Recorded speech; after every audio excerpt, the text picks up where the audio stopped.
perspective, we're looking at a profession that used to be seen as purely clerical, but it's now become this absolute linchpin for financial survival in healthcare. We're talking about medical and clinical coding. And our sources show it's facing a massive worldwide talent shortage heading into 2025. A shortage right when the money is just exploding. Exactly. I mean, just look at the U.S. market. It's the engine for the whole industry. It's projected to go from about $21.9 billion this year to $44 billion by 2032. 44 billion. That's a staggering number. But doesn't it just sound like volume? I mean, with figures that high, you'd think AI would just automate the whole field and reduce the complexity, not make it worse. Well, that's the central paradox, isn't it? You've got this surging demand for incredibly precise clinical data on one side, and on the other, you have this systemic critical lack of qualified human professionals to do the work. The demand isn't about volume anymore. It's all about complexity. Okay, so let's get into that.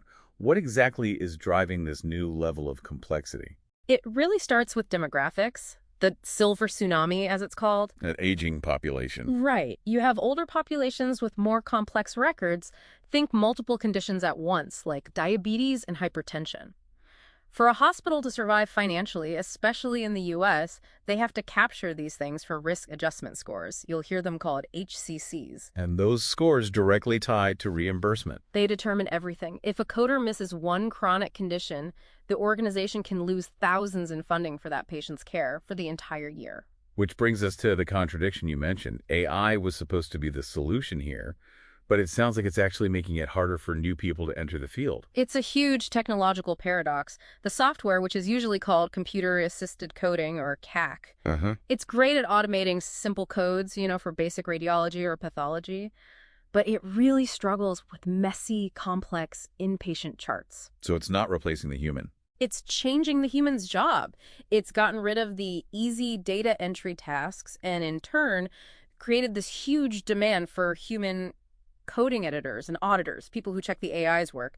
The skill floor for everyone has just shot up. And our sources say that's led to a nearly 30% structural vacancy rate in the U.S. That's an emergency. It is. A hole that big has to be driving huge global shifts. How are different countries actually responding to this? Well, the U.S. is still the epicenter. That shortage is forcing massive outsourcing to countries like India and the Philippines. But domestically, it's creating huge salary premiums. If you're a certified coder with a specialization like risk adjustment, you can be looking at salaries up to $90,000 a year. Wow, $90,000. Yeah. That completely changes the picture of a so-called clerical job. Yeah. And then you have places like Australia and New Zealand, which are using this as a recruitment magnet. A huge magnet. New Zealand is a fascinating case. They're having mixed results with their own AI pilots for 2025 and are facing shortages. So they've put clinical coders on their green list. It's a tier 2 role, which means it's a fast-track path to residency after just 2 years of work. That's a massive incentive. Now let's contrast that with what's happening in the UK, which sounds more like a policy trap. It really is. The NHS is, and I quote, in a desperate national shortage. They desperately need coders. But their immigration rules are making it harder to hire them. That's the problem. The new rules from 2025 set the visa salary threshold for shortage rule at £33,400. Okay. And what's the typical market rate? Well, for the entry-level or junior staff they need to fill these gaps, the salary is usually between £25,000 and £31,000. So the government is setting a bar that their own market can't meet for the exact people they need. So they've effectively blocked their own recruitment pipeline. In a way, yes. So wrapping this all up, what does this mean for the profession itself? Where is it headed? I think the biggest takeaway is that the job is fundamentally changed. The era of the simple transactional coder is over. The demand is high everywhere, yes, but it's a demand that rewards very specific, high-level skills. Which leads to this idea our sources are calling the supercoder. Exactly. A future professional who has to blend 3 key skills that automation really can't touch.